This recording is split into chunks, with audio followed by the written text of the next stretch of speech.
Shalom, selamat pagi keluarga besar Happy Sword Family. Bersyukur pada pagi hari ini kita masih diberikan kesempatan untuk kita bisa menikmati hari yang indah yang Tuhan Yesus berikan bagi kita.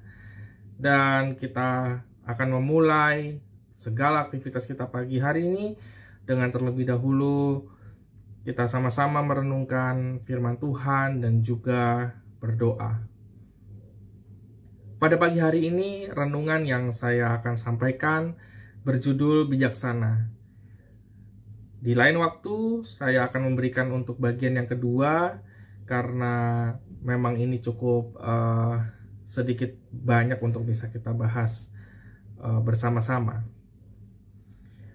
Kita akan membaca terlebih dahulu firman Tuhan dari Injil Matius, pasal yang ke-25, dan untuk bagian pertama ini dalam hal bijaksana, saya hanya akan membaca di ayat yang ketiga dan ayat yang keempat saja.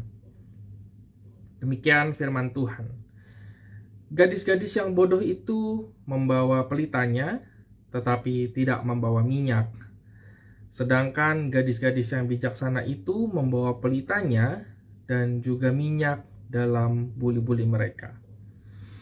Ya, kita semua sudah tahu tentang kisah ini, perumpamaan ini. Beberapa waktu yang lalu juga sudah pernah dibahas sama Bapak Martin mengenai hal ini. Namun pada saat itu saya juga menangkap sesuatu bahwa bijaksana itu adalah sesuatu hal yang sangat penting bagi kehidupan kita. Karena ketika kita memiliki kebijaksanaan, maka kita dapat mengatur kehidupan kita dengan baik. Dan itulah yang Tuhan Yesus inginkan di dalam kehidupan kita, agar hidup kita ini tidak menjadi batu sandungan atau menjadi cibiran atau buah bibir bagi orang lain yang di luar Tuhan terutama, kemudian menjadi nilai-nilai yang buruk bagi mereka karena kehidupan kita yang kurang bijaksana. Sebab itu mari kita perhatikan, bijaksana ini adalah satu hal yang sangat penting di dalam kehidupan kita.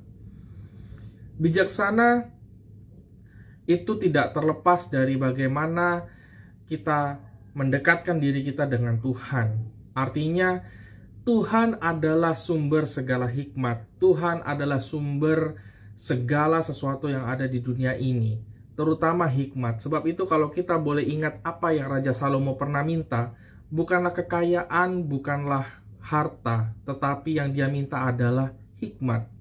Agar dia itu bisa menjadi orang yang bijaksana, dengan segala kebijaksanaan yang dia punya, dengan hikmat yang dia punya, dia bisa mendapatkan segala sesuatu apapun yang dia ingin capai.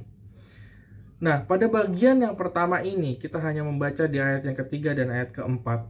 Satu cuplikan yang boleh kita lihat bahwa ada perbedaan mencolok antara gadis-gadis bodoh dan juga gadis-gadis yang bijaksana. Yang jelas adalah terlihat adalah di mana gadis-gadis bodoh ini hanya membawa pelita, tetapi tidak membawa minyak di dalam buli-buli mereka. Sementara gadis-gadis yang bijaksana, mereka membawa serta minyak di dalam buli-buli mereka. Jadi satu poin yang mau saya sampaikan adalah bahwa bijaksana itu berbicara mengenai keseriusan dan persiapan. Ketika mereka semua, ke-10 orang gadis ini, mendapatkan informasi bahwa mereka harus datang ke perjamuan kawin, tentu semua akan melakukan persiapan. Pertanyaannya, seberapa serius dan seberapa mereka memikirkan jauh ke depan apa yang kira-kira akan terjadi? Mengapa 5 orang bijaksana ini berpikir bahwa bisa jadi pelita mereka ini akan mati karena kehabisan minyak? Dan juga apa yang dipikirkan oleh gadis-gadis yang bodoh? Ketika mereka apakah mereka hanya fokus pada kesenangannya saja? Wah, kita akan datang ke perjamuan kawin. Tetapi mereka tidak pernah memikirkan yang lebih detail daripada itu. Mereka tidak memikirkan apakah nanti pelitanya tetap bisa menyala atau tidak. Tetapi mereka hanya memikirkan, barangkali pasti nanti mempelai akan datang tepat waktu. Sehingga mereka tidak membawa sesuatu yang lebih untuk persiapan mereka. Dan ini adalah sesuatu yang keliru, saudara. Maka sebab itu kita di dalam kehidupan kita, dalam segala aspek dalam kehidupan kita, apapun itu, hendaknya kita memikirkan atau mempersiapkan segala sesuatu secara serius.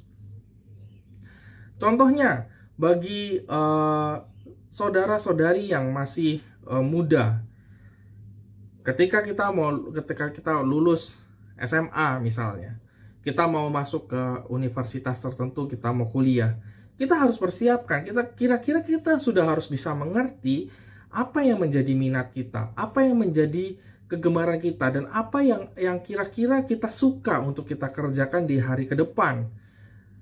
Jangan misalkan, kalau sebagai contoh ya, kalau tidak suka dengan kimia misalkan, jangan kuliah mengambil jurus teknik kimia. Carilah sesuatu yang memang kita suka, gitu ya. Seperti saya suka dengan dunia teknologi, dengan komputer, makanya saya ambil jurusan teknik informatika. Dan itu pada akhirnya dijalankan dengan penuh sukacita dan mendapatkan hasil yang baik. Dan segala sesuatu dipersiapkan. Pada saat mau masuk ke kuliah juga tidak serta-merta dengan ilmu yang kosong, tetapi saya mencari tahu, belajar terlebih dahulu, sehingga pada saat di perkuliahan itu bisa lebih cepat menangkap apa yang diajarkan. Kemudian untuk hal yang lain, ketika kita mau masuk dalam dunia usaha atau kerja, ada juga hal yang harus kita persiapkan. Kita harus persiapkan mental kita, karena kita tahu dunia pekerjaan atau dunia usaha itu tidak semanis yang dibayangkan orang. Dunia usaha atau kerja itu sangat berat. Mungkin ada sering kita dengar ketika kita di dalam sebuah kantor, sikut sana sikut sini. Dunia itu sangat keras dan kita harus mempersiapkan diri kita akan hal itu. Kalau tidak, kita akan down terlebih dahulu. Kita akan menyerah sebelum berperang. Sebab itu kita perlu mempersiapkan diri kita. Apa yang harus kita persiapkan? Mental seperti apa yang harus kita bangun di dalam diri kita?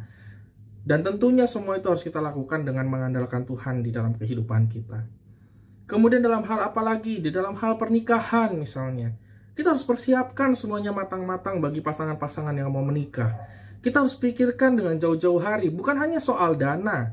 Dana itu Tuhan bisa siapkan dalam waktu singkat.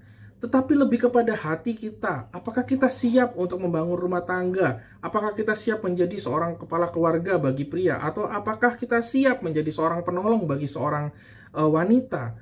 Apakah kita sanggup memikul tanggung jawab bahwa kita harus keluar dari rumah, tidak bergantung kepada orang tua, dan kita membina rumah tangga kita sendiri? Hal-hal seperti itulah yang harus kita persiapkan lebih lagi daripada hanya sekedar memikirkan pernikahan yang megah yang kita harus siapkan, harus cari bridal, cari catering, cari gedung, dan lain sebagainya. Tetapi hal yang lebih ke depan yang harus kita pikirkan. Dalam hal apa lagi? Ketika kita mempersiapkan anak-anak di dalam segala kebutuhannya.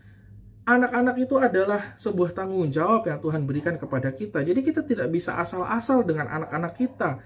Memberikan pendidikan seadanya. Kita tidak bisa seperti kita harus mempersiapkan sebaik mungkin apa yang bisa kita lakukan bagi anak kita. Jangan kita hanya berpikir karena kita mau punya anak saja yang banyak gitu. Tetapi kita tidak memikirkan bagaimana kesejahteraan mereka dan bagaimana kita akan mendidik mereka ke depan. Orang yang bijaksana, mereka tahu bagaimana mereka mempersiapkan segala sesuatu untuk hari ke depan mereka. Sehingga, saudara, satu poin di mana bijaksana adalah penuh dengan persiapan dan keseriusan, itu yang harus kita tanamkan di dalam diri kita, supaya kita tidak asal dalam mengerjakan atau memikirkan segala sesuatu, terutama hal-hal krusial yang berkaitan dengan kehidupan kita. Karena jangan sampai kehidupan kita ini menjadi batu sandungan bagi orang lain, dan bukannya mempermuliakan nama Tuhan, tetapi malah mempermalukan nama Tuhan. Mari kita siapkan diri kita, membuat diri kita lebih bijaksana. Dengan cara apa? Tentunya dengan mendekatkan diri kita kepada Tuhan, karena Tuhan adalah sumber hikmat dari segala sesuatu. Mari kita berdoa. Terima kasih Tuhan Yesus, kami bersyukur pada pagi hari ini, kalau kami boleh mendengarkan firman dari perumpamaan 5 gadis bodoh dan 5 gadis bijaksana, dan kami mengerti Tuhan bagaimana kami harus menjadi seorang yang bijaksana di dalam hidup kami. Mampukan kami dan tolong kami dengan kekuatan dari Roh Kudus-Mu Tuhan, untuk kami bisa melakukan firman-Mu ini.